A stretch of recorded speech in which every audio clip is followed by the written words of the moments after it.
Hello friends, good morning and welcome back to my channel. তোমরা সবাই কেমন আছো? আশা করছি খুব ভালো আছো। আমিও খুব ভালো আছি।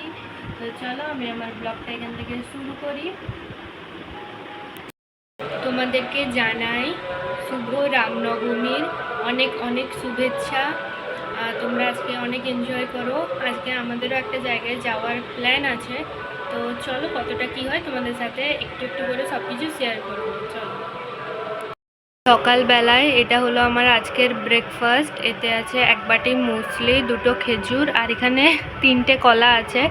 ভয় পাওয়ার কিছু নেই যে এতগুলো খাবো, কিছু করারও নেই, খেতে হবে।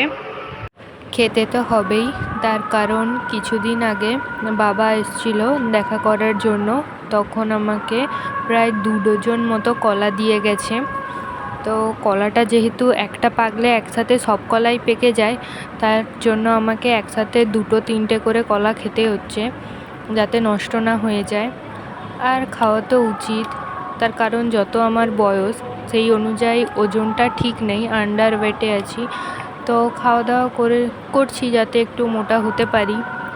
তার কারণ এতটা রোগা সবাই দেখে বলে যে হয়তো খাওয়া দাওয়া একদমই করি না, কিন্তু সেটা না, নিজের মতো করে চেষ্টা করি সব কিছু খাওয়ার, কিন্তু খাওয়ারটা শরীরে লাগতে চায় না, এইটা হলো কথা। তাও খাই, আর ভিডিওটা করা থাকলো যাতে বাড়ির লোক দেখে বুঝতে পারে যে হ্যাঁ খাওয়া দাওয়া করে। নইলে সবাই ভাবে যে আমি মেসে থাকি, একা থাকি, হয়তো খাওয়া দাওয়াই একদম করি না।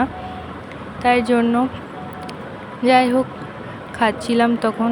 হ্যাঁ, আরও একটা কথা ঠিক যে আমার খাবারের প্রতি এত চাহিদাও নেই। দেখো এখানে দুপুরের জন্য ভাত রান্না করে নিচ্ছি। দুপুরবেলা তো খাওয়া দাওয়া করে ঘুমিয়ে গেছিলাম, এখন সবে ঘুম থেকে উঠেছি। ঘুম টুম তো ভালোই হলো, কিন্তু উঠলে কি হবে, দুপুরবেলা যা রান্না করেছিলাম সেই সব বাসনপত্র সব কিছু পড়ে আছে, ওইগুলোকে এখন ধুতে হবে। তো চলো ধুয়ে নিই, তারপরে আবার কথা হচ্ছে। আমার তো বাসন টাসন সব কিছু ধোয়া হয়ে গেছে। তো এবার চলো রেডি হয়ে নিই, যেখানে যাওয়ার জন্য এতক্ষণ ওয়েট করেছিলাম চলো সেখানে যাব। তো রেডি হয়ে নিই আগে। এই দেখো একদম রেডি হয়ে বান্ধবীদের সাথে চলে এসেছি ওই জায়গাটায় যেখানে যাব বলে ওয়েট করেছিলাম। আমরা এখানে যে জায়গায় এসেছি সেটা হচ্ছে বাসন্তী পূজা উপলক্ষে এখানে নবরাত্রি উৎসব হচ্ছিল, তাই ওটাই দেখতে এসেছিলাম, কেমন প্যান্ডেল, কেমন ঠাকুর সব কিছু হচ্ছিল। আর যেহেতু আজকে রামনবমী ছিল তাই এখানে 100 কিলো ঘিয়ের হোমযজ্ঞও হচ্ছিল। তো ওইসব দেখতে ঘুরতে টাইম স্পেন্ড করতেই আমরা গেছিলাম। এই দেখো প্যান্ডেলটা কেমন লাগছে বলো। যেহেতু আমরা ওই বিকেল টাইমটায় গেছিলাম 5টার দিকে, তো তাই তখনও লাইট জ্বালায়নি। তো তোমরা বলো যে কেমন লাগছে এগুলো দেখতে। এটা যেহেতু নবরাত্রি উৎসব পালন হচ্ছিল, তাই ঠাকুরের 9টা রূপের পুজো হচ্ছিল, আর এটা 9 দিন ধরেই হচ্ছিল, প্রত্যেক দিন একটা একটা করে ঠাকুরের পুজো হচ্ছিল। এ দেখো তোমরা, দেখে এত ভালো লাগছিল। আর আমাদের সবথেকে নবরাত্রি উৎসবের মূল আকর্ষণ ছিল এই 30 ফুটের বাসন্তী প্রতিমা। এটা এত সুন্দর দেখতে লাগছিল কি বলবো।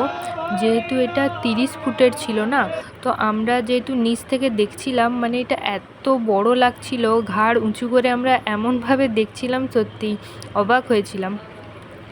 আর এই যে প্রত্যেকটাই 9টা ঠাকুরের প্রত্যেকটাই তোমাদেরকে দেখানোর চেষ্টা করছি, দেখো একবার, আশা করছি তোমাদের ভালো লাগবে।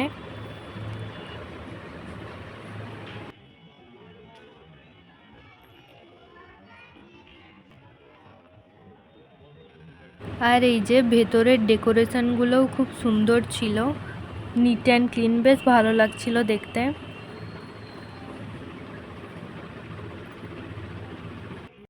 আমাদের প্যান্ডেলের ভেতরে এত গরম লাগছিল কি বলবো, আর ওই দিন খুবই গরম ছিল। প্রথমে তো আমার বান্ধবীরা ক্যামেরার সামনে আসতে একটু লজ্জা পাচ্ছিল, কিন্তু তারপরে এলো, আর আমরা ক্যামেরার মধ্যে এটাই দেখছি। এই দেখো এখানে ওই 100 কিলো ঘিয়ের যজ্ঞ হচ্ছিল, এখানে দাঁড়ানো যাচ্ছিল না, জানো তো, এত আগুনের তাপ লাগছিল।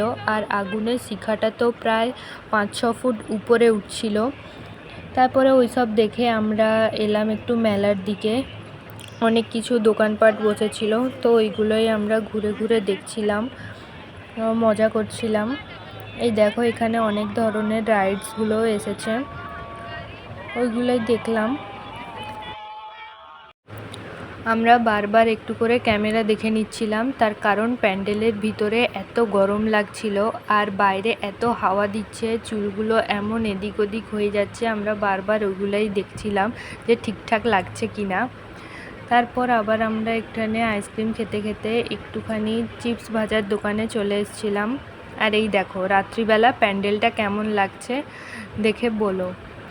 আর চারপাশটা একটু ঘুরিয়ে দেখালাম। এই দেখো, সত্যি রাত্রিবেলা লাইটে সব কিছুই দেখতে সুন্দর লাগে। তখন দিনের বেলা কেমন মনে হচ্ছিল, কিন্তু রাতে এগুলো বেশ ভালো লাগছে। দেখো, আর এই যে জায়গাটায় এত সুন্দর লাইট দিয়ে সাজিয়েছে, দেখে বেশ ভালো লাগছে। আমরা তো এখানে কটা বসে ছবিও তুললাম। আমরা তো অষ্টমীর দিন গেছিলাম, যেহেতু নবমীর দিন ওখানে 14 থেকে 15,000 মানুষকে খাওয়ানো হবে, তাই সমস্ত কিছু জোগাড় এখানেই করা হচ্ছিল। তা ভেতরটায় আর বাইরেটায় এত সুন্দর করে লাইট দিয়ে সাজিয়ে রেখেছিল, এখানে বসে টাইম কাটাতেও খুব ভালো লাগবে। আর তারপরে ওখান থেকে বেরিয়ে আমরা রাস্তার মধ্যে একদম হাঁটতে হাঁটতে চলে যাচ্ছিলাম অন্য আর একটা প্যান্ডেলে। একদম দেখে মনেই হবে না যে বাসন্তী পুজো, দেখে মনে হবে যেন দুর্গা পুজো। এই যে বলতে বলতে আরেকটা প্যান্ডেলের কাছেও চলে এসেছি। দেখো, এখানেও ভিতরে ঢুকলাম, ঢুকে প্রতিমা দর্শন করে এলাম। ভালো করেছে প্যান্ডেলটা। এই যে এখানে এই প্যান্ডেলের প্রতিমাটা। তারপর চারিদিকে এত সুন্দর লাইট টাইট দিয়ে সাজিয়েছে, দেখে খুব ভালো লাগলো। আর এই প্যান্ডেলটা আমাদের মেসের সামনের একটা মাঠে হয়েছে, কেমন লাগছে বলো। আর এই প্যান্ডেলের ভেতরটা এইরকম ছিল।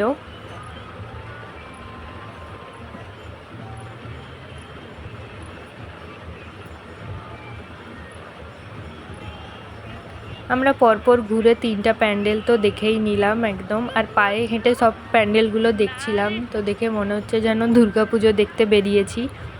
বেশ মজা করেছিলাম আমরা। এই দেখো, এখানে প্রতিমাটা একটু অন্যরকম বানিয়েছিল।